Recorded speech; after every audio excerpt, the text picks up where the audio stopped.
Bienvenue dans ce cours sur la programmation Android. On se retrouve pour le deuxième épisode consacré aux activities et au layout.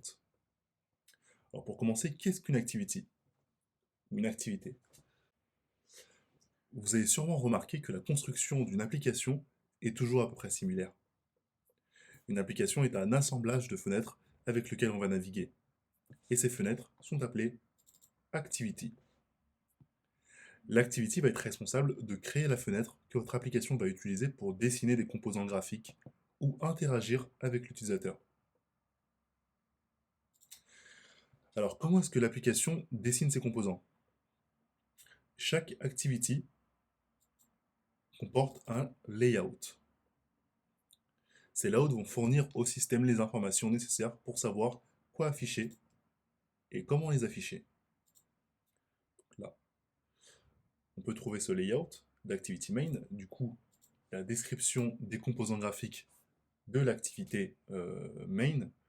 On peut le retrouver directement dans Java Res, dans App Res, excusez-moi,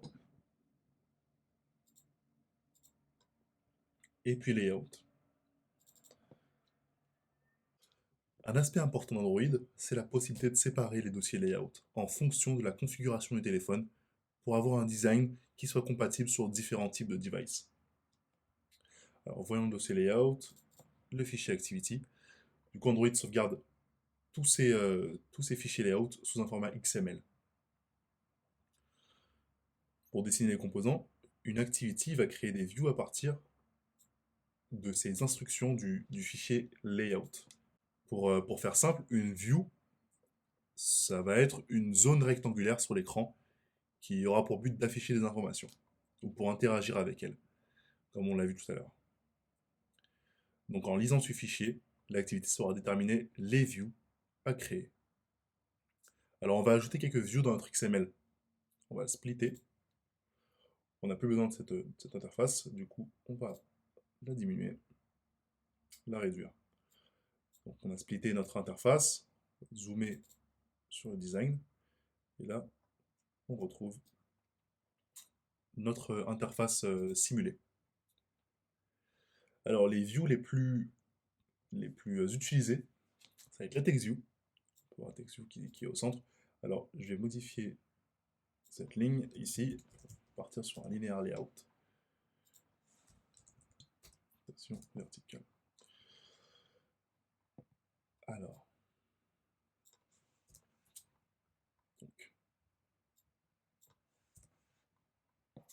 donc voilà. Là, on part sur un layout avec, on part sur un layout vierge. Les views les plus utilisées, tout d'abord, la TextView. TextView, son seul but, ça va être d'afficher du texte.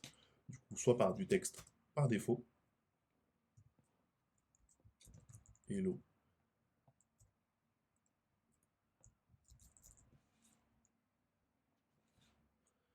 soit par une gestion dynamique du texte depuis l'activité. Mais ça, on va le voir plus tard. En général, la TextView n'interagit pas avec l'utilisateur. C'est plus pour afficher de l'information. Deuxième view qui est commune, ça va être l'edit text. L'edit text, c'est d'afficher une zone de texte éditable. Je vais mettre par exemple une largeur de 100 dp.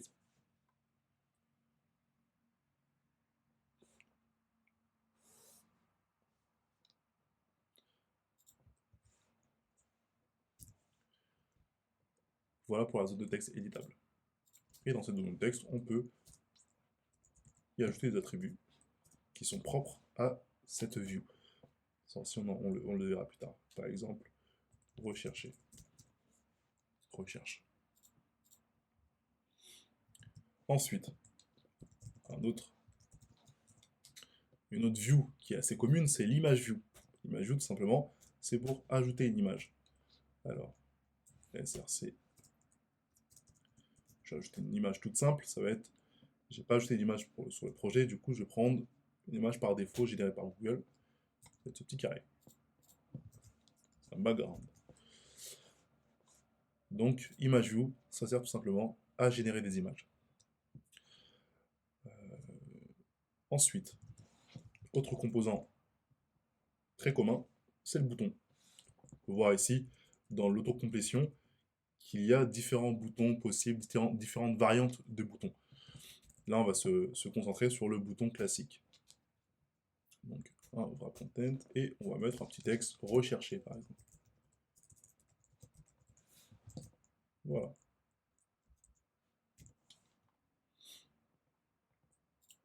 Voilà pour les views les plus communes. Donc, on a ce type de view qui s'apparente à des composants graphiques, et il existe un autre type de view, c'est les container view, ou alors les layout view. Les layout view, ça va être des conteneurs qui vont regrouper des views et déterminer où elles seront affichées à l'écran. Donc, les communs, déjà on a commencé tout à l'heure, je vous l'ai montré très brièvement, c'est le linear layout. Le linear layout, ça va permettre d'afficher une liste de views de façon verticale ou horizontale. Là, on a mis une orientation verticale, mais on peut mettre une orientation horizontale, on les affiche à l'horizontale. On peut y trouver aussi un autre type de view, qui est le relative layout. Ça, c'est pour afficher les views positionnées de manière relative les unes entre elles. On a aussi le constraint layout,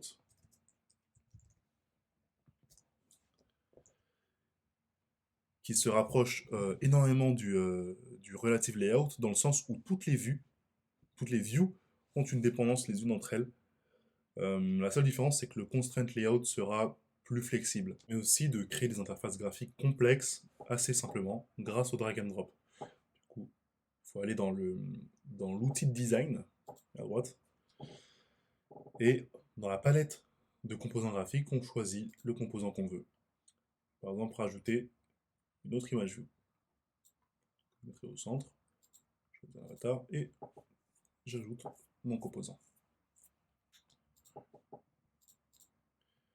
Voilà. Alors, on va pas s'attarder plus que ça sur les constraints layout parce qu'au début, on va se focaliser sur les linear layout. Étant donné qu'une constraint layout, c'est pour créer, pour construire une interface complexe, euh, pour l'instant, on va rester sur du simple.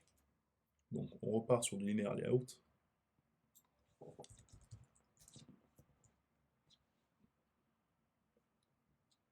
Et on supprime tout ce qui a trait à la position absolue ou au constraint layout. On va supprimer ça.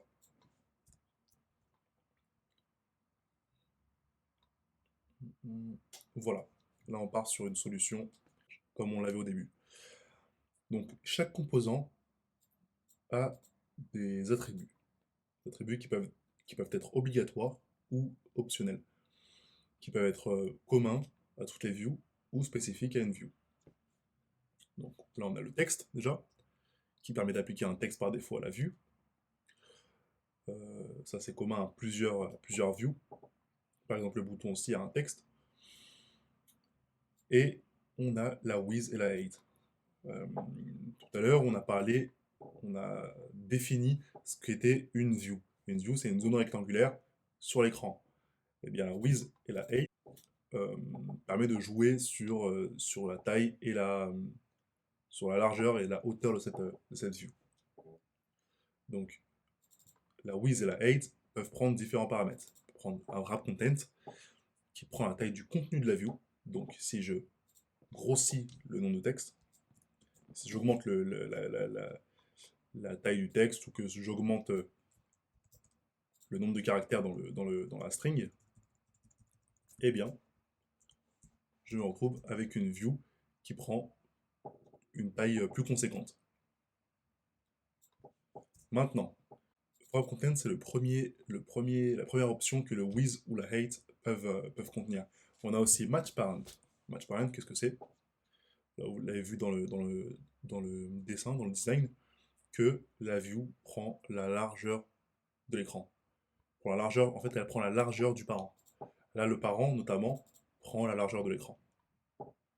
Mais on peut très bien ajouter un autre container qui prend, lui, la largeur des composants, ou qui prend, alors, on va dire, 200 dp, density pixel, une donnée de mesure. Alors, j'ai décidé de mettre pause sur la vidéo pour vous expliquer pourquoi utiliser les dp. Alors, dp, c'est Density Independent Pixel, et en fait, c'est une unité abstraite qui est basée sur la densité physique de l'écran. Contrairement au px, au pixel, qui correspondent au pixel réel de l'écran. Là où les dp vont être intéressants, c'est qu'ils vont permettre de calculer une taille visuelle quasiment identique sur tous les terminaux. Contrairement aux pixels qui vont être différents en fonction de la taille de l'écran. Donc utilisez toujours des dp. Android, donc TextView. On peut dire que TextView, du coup, matchParent, il va prendre la largeur du parent. Du coup, le parent, linear layout, va prendre la largeur, va prendre 200 density pixels, et donc TextView, en faisant un matchParent, va prendre 200 en density pixels. Voilà pour les différentes options que peuvent prendre With and 8.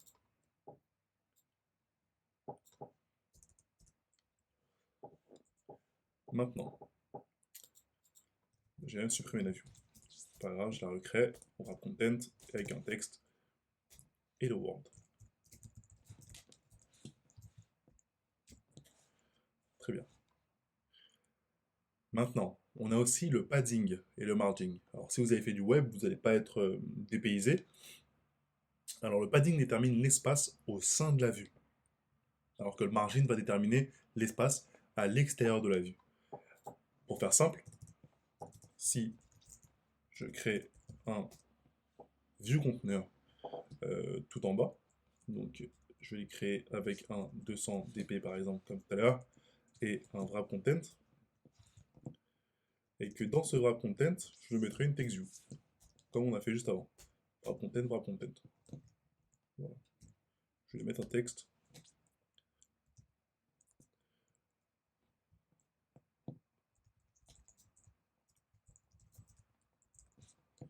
Voilà.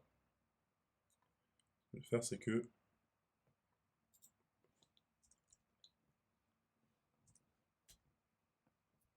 je vais un peu le décaler à droite, au centre.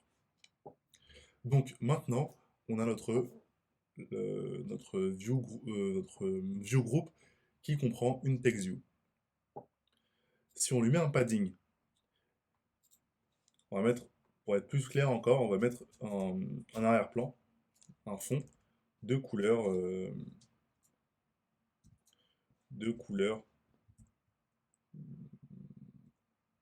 purple. Et on va mettre un nom de fond pour notre texte de couleur, voilà, de couleur bleue, bleu marine. Donc là, on a notre text view sur ou dans le view conteneur. Ce qu'on va faire, c'est que le padding va ajouter de l'espace dans notre l'appareil 12 dp, 12 density pixels, et va grossir l'espace à l'intérieur de la view. Donc là, on peut dire que c'est la view qui grossit. On peut lui mettre du coup à la place un margin 12 dp, et ça va grossir à l'extérieur de la view. Donc voilà pour la différence entre le margin et le padding. Voilà les bases des attributs qui nous sont utiles pour l'instant. Et maintenant on peut se dire comment est-ce qu'on peut associer notre view avec notre main activity. Alors, on peut le voir dans notre activity, on est dans la méthode onCreate qui va être déclenchée lors de la création de notre activité, de notre écran. On peut voir une méthode setContentView, puis une référence à notre layout. On peut se poser deux questions à ce niveau-là. Qu'est-ce que la classe R Et qu'est-ce que c'est de Content View? Alors tout d'abord, la classe R, ici, c'est une classe qui va être générée automatiquement lors de la compilation. Elle contient uniquement des constantes qui vont nous permettre d'identifier dynamiquement les différents ID. Alors les ID, on va les voir juste après. Peut-être maintenant. Alors les ID, c'est quoi? Les ID, ça va être les identifiants qui vont nous permettre de repérer nos vues, de les identifier. Donc chaque view, à chaque fois que vous créez une view, vous lui mettez un ID. Du coup, ID, arrobase plus ID slash, du coup pour créer un nouvel ID, et le nom de l'ID. On va l'appeler TXV hello. Et pareil pour tout, pour l'edit text aussi. Du coup, ID, Android ID égale entre guillemets arrobase plus ID. N'hésitez pas à vous aider de l'autocomplétion. Et le nom de l'ID. Du coup, EDT, on va l'appeler EDT search. Pareil pour l'image view, ID arrobase plus ID slash IMV background. Pareil pour le bouton ID arrobase plus ID slash PTN search. Cette image view, je vais la supprimer. Voilà ce que c'est les ID. Et justement, du coup, on retourne dans notre classe main activity. La classe R va lister tous ces ID et va nous permettre de les identifier dynamiquement. Donc on n'aura pas besoin on aura besoin juste de pointer sur le nom sur l'ID de notre view pour pouvoir accéder à notre view. Quant à set content view, c'est une méthode qui va lire le fichier layout et générer les objets Java correspondants. Donc notre prochaine étape va être de jouer avec notre view du layout depuis notre activité. Comment faire? Alors on va déclarer la variable. Du coup, on va prendre la TextView, comme si on avait changé la TextView. On va déclarer une variable de type TextView. Il faut ensuite l'importer. Et cette TextView, on va l'appeler TextV hello, comme notre ID. Là, c'est en camel case pour les variables. Donc, notre variable est déclarée. On va maintenant, entre guillemets, l'instancier en récupérant notre view depuis le layout. Et grâce à R et à cette content view, on va pouvoir récupérer une instance de cette view. Donc, TXV hello égale, et du coup, il y a une méthode qui s'appelle findView by ID qui va récupérer une référence à notre view et qui va retourner une view. Du coup, en l'occurrence, ici, ça va retourner .txv hello, et là, ça va retourner grâce à la méthode findViewById, ça va retourner une TextView. À partir de maintenant, on a une variable TextView de nom TXV hello qui est maintenant instanciée, qui est maintenant sur laquelle on peut jouer maintenant. On peut faire un setText et afficher bienvenue dans ce premier cours, dans ce deuxième cours, je me trompe, dans ce deuxième cours d'Android. Et on peut, si vous voulez, le run. Je vais sortir mon virtual, mon émulateur.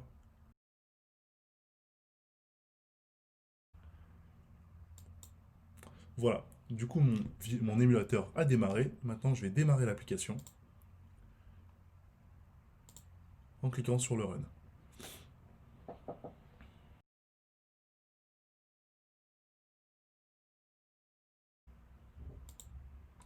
Voilà, du coup on peut voir que notre TextView comporte bien ce nom, bienvenue dans ce deuxième cours d'Android.